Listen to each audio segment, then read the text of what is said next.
રાષ્ટ્રીય ગ્રામ સ્વરાજ્ય અભિયાન અંતર્ગત જિલ્લા પંચાયત અને તાલુકા પંચાયતમાં ચૂંટાયેલા સદસ્યો માટે એક દિવસીય તાલીમ કાર્યક્રમનું આયોજન.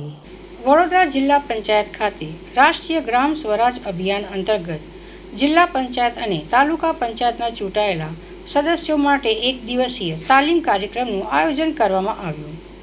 ત્રિસ્તરીય પંચાયતી રાજમાળખા, ગ્રામ, તાલુકા અને જિલ્લા પંચાયત વિશે ચૂંટાયેલા પ્રતિનિધિઓ માહિતગાર થાય અને સરકારી યોજનાઓની વિસ્તૃત માહિતી મેળવે તે માટે આ કાર્યક્રમ યોજાયો હતો. ગ્રામીણ વિકાસમાં મહત્વનું યોગદાન આપતી વતન પ્રેમ યોજના અને સ્વભંડોળ જેવી વિવિધ યોજનાઓ અંગે વિસ્તૃત ચર્ચા અને માર્ગદર્શન આપવામાં આવ્યું હતું. રાષ્ટ્રીય ગ્રામ સ્વરાજ અભિયાન અંતર્ગત ચૂંટાયેલા પંચાયતના અને જિલ્લા પંચાયતના જનપ્રતિનિધિઓનો આજનો તાલીમ શિબિરમાં ઉદ્દેશ એક જ છે. માનનીય પ્રધાનમંત્રી મોદી સાહેબના સપનાનું ભારત, વિકસિત ભારત 2047 બનાવવા માટે ગામડાનો ઉદય અને ગ્રામ ઉત્થાનથી રાષ્ટ્ર ઉત્થાનની વાત જ્યારે પ્રધાનમંત્રી કરતા હોય ત્યારે ચૂંટાયેલા જનપ્રતિનિધિઓ, પંચાયતના પ્રતિનિધિઓ પંચાયતી રાજના કાયદાઓથી વાકેફ બને, સરકારની યોજનાઓથી વાકેફ થાય અને સરકારની અનેકવિધ યોજનાઓ જન જન સુધી પહોંચે અને ગામડામાં પણ વિકસિત ભારતનો નારો મજબૂત બનાવવા માટે, વિકસિત ભારતના સપના સાકાર કરવા માટે ગામડું મજબૂત બને એની ચિંતા કરવા માટે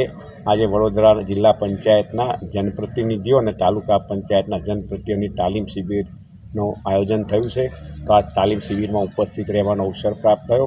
સર્વે તાલીમ લઈ અને ગુજરાતનો વિકાસની સાથે સાથે ભારતનો વિકાસ માનનીય પ્રધાનમંત્રી નરેન્દ્રભાઈ મોદી સાહેબ અને માનનીય મુખ્યમંત્રી ભૂપેન્દ્રભાઈ પટેલ સાહેબને માનનીય નાયબ મુખ્યમંત્રી હર્ષભાઈ સંઘવી સાહેબના સપનાનું ગુજરાત, સપનાનું ભારત બને એ જ અભ્યર્થના સાથે ભારત માતા કે વંદે માતરમ, જય જય ગરવી. 8 ઓગસ્ટ 2026ના રોજ આપણે જિલ્લા પંચાયત વડોદરા ખાતે આપણા જિલ્લા પંચાયત અને તાલુકા પંચાયતના ચૂંટાયેલા સદસ્યો માટે આપણે તાલીમની યોજના રાષ્ટ્રીય ગ્રામ સ્વરાજ અભિયાન અંતર્ગત રાખેલી હતી.